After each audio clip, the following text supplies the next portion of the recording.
In 07-08, this is total cases for the district. There were 19 cases investigated. 17 were founded and 2 were unfounded. Now I need to clarify what founded and unfounded means.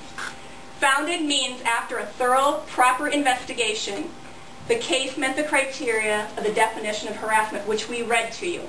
It has to be repeated. There has to be an imbalance of power. The person, the target, we don't call them victims, we call them targets. The target has to be to the point where they cannot defend themselves. And there's multiple reasons why some of them don't defend themselves. And that's a whole other issue. But in 07-08, and this is actually right off of the DE website, 19 cases, 17 were founded, and 2 were unfounded. This last school year, through the district, there was 48 cases investigated. 35 were founded, and 13 were unfounded. Now you're probably thinking, oh my gosh, that's a large increase. But what you have to think about is what we just showed you. More kids are reporting. They're perceiving that there's less bullying, that it has been decreased.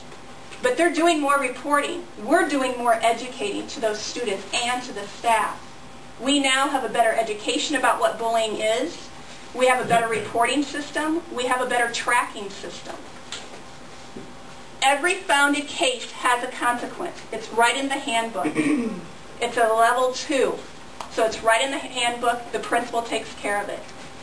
It usually results in suspension depending on the age of the student or seriousness of the case. At every grade level it's a little bit different because we're looking at different developmental levels. What happens is a case is reported to the counselor does the thorough investigation, and we have a protocol that's right in our policy 106. We follow that protocol. We determine whether it's a founded or unfounded case, and we have to write a report. We turn it over to the principal. If it's a founded case, the principal disciplines. I can speak for Denny and I for the way we do it. Even if it's an unfounded case, the kids are still talked to. I'm usually talking to the target to increase their skills of how to defend themselves so that everybody's educated so it doesn't happen again. We're more about educating so that everybody understands. And I think that's why there's such an awareness. The kids know what it is and what it is not. Looking at the increase, I just can't stress this enough, why there's such an increase from 48 from 19. Students are reporting it, but their overall perception is that there's really less of it going on because we're doing a better job of educating it. So just more information, kind of what Trish is talking about, better education about policies and procedures. I know, too, at the elementary we talked a lot about incorporating OVAS in class meetings so that teachers had a better idea. We even did a book study of OVAS so that teachers had a better idea of what the definition of bullying and harassment is, when it fits the policy. Really worked with them on, especially at the elementary, you know, they get a lot of tattling. So did this. So it's a pre-investigation almost. So training them to ask some questions. What happened? How long has this been going on? Where did it happen? Did anybody else see it? And then they kind of get an idea, is this something that starts to fit our policy? Or if not, then we talk about documentation, so that if the same kid comes back again, they're able to go back to their notes, which I had happen, last year. A teacher came and said, I had documentation, this has been going on the playground, and then through us discussing it, we decided, okay, this is time, it's fitting our policy, it's happened more than once, it's repeated, it's negative, we need to go to our policy 106 and do an investigation. So then I stepped in, did an investigation. So we're doing a lot of talking about, so we are all aware of what is the policy, when does it fit, when do we need to go to that. That's kind of the more formalized reporting system so that we're all aware of how it works. We worked a lot with the students. What is it?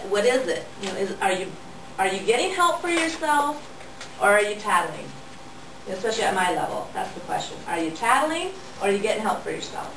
Is it something you can handle on your own, which are skills that they need too. We want to promote that. We don't want them coming for help for every little thing, especially if they can handle it. So having them learn when can I handle it, when can I. And I know Jen talked about, really at the high school, about just witnesses. I don't know if you want to speak to that one. Yeah, that was the last statement, more witnesses coming forward, especially at the high school level. 2 years ago, we were pulling our hair out with kids just coming in, knowing what's going on, but refusing to tell us anything about what they saw or heard.